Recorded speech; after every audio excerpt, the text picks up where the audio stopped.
on, motherfucker, I loved you, I loved you, I loved you, it's true.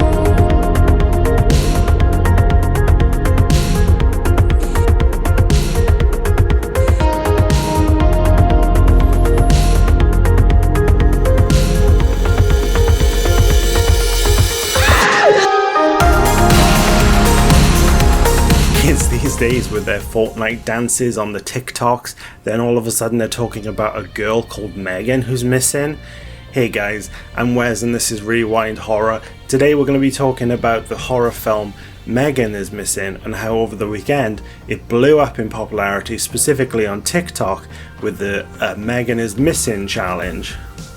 Megan is Missing is an American found footage horror film written and directed by Michael Goy in 2011. The film is a video diary style in the days leading up to the disappearance of Megan, a popular high school student, and the events that follow, including footage to her ultimate fate. So over the weekend, thousands of TikToks and tweets were created about Megan is Missing and the challenge being to watch the film, with many unsure if the film itself was actual documentation of an abduction of a young woman.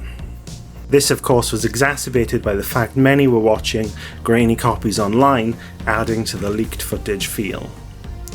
Even the creator stepped in after hearing from one of the film's leads to make a video on TikTok. Hello, my friends on TikTok. This is Michael Goy, the writer-director of Megan is Missing. And I got a text from Amber Perkins, the lead actress in my movie, that it was exploding on TikTok at the moment. And I didn't get to give you the customary warnings that I used to give people before they watched Megan is Missing, which are: do not watch the movie in the middle of the night. Do not watch the movie alone. And if you see the words photo number 1 pop up on your screen, you have about 4 seconds to shut off the movie if you're already kind of freaking out before you start seeing things that maybe you don't want to see.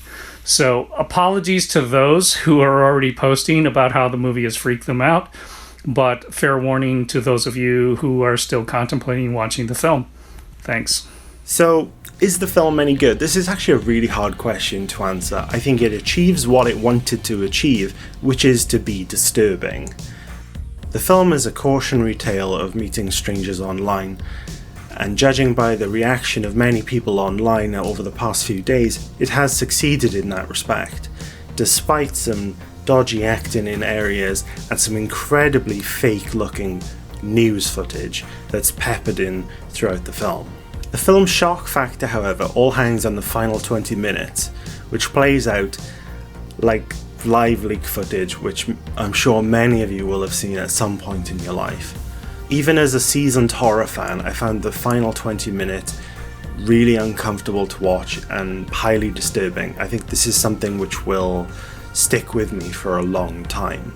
The main criticism is the characters and actresses are overly sexualized young women who discuss and have sex, as well as talk about sexual assault, despite depicting 14-year-olds. The film then goes on to show scenes of brutal rape and torture of the young women. The challenge is that real women who are that young are exposed to sexual content in real life and online, and the film does a good job of realistically portraying how young women talk about these things. Sexual assault, rape, and much worse is something that does happen. The film was apparently inspired by a real-life abduction. So while the content is uncomfortable and disturbing, you have to remember that its purpose is to reflect reality, not just to fit into the standards of film to make you comfortable.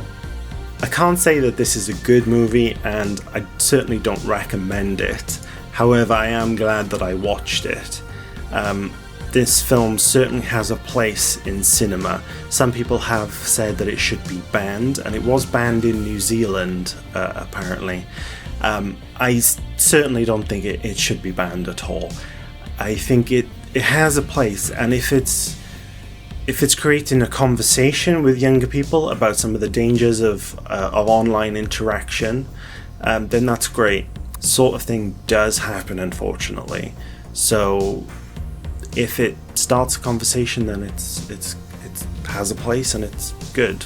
I suppose. There are much more entertaining found footage movies out there, which I would recommend, and there are much better, grittier found footage movies out there as well, if that's the sort of thing you want, which aren't just torture porn, which this might be lumped in with. I think I'll make a recommendation video on found footage soon, so please subscribe if you're interested in that. And let me know down in the comments if you have any recommendations for found footage movies. If you've watched Megan is Missing, please have a conversation with me down in the comments below. Let me know what you thought of it. If you're not sure about it, I would say stay away from it. But if you're still curious, watch it, come back, let's have a chat.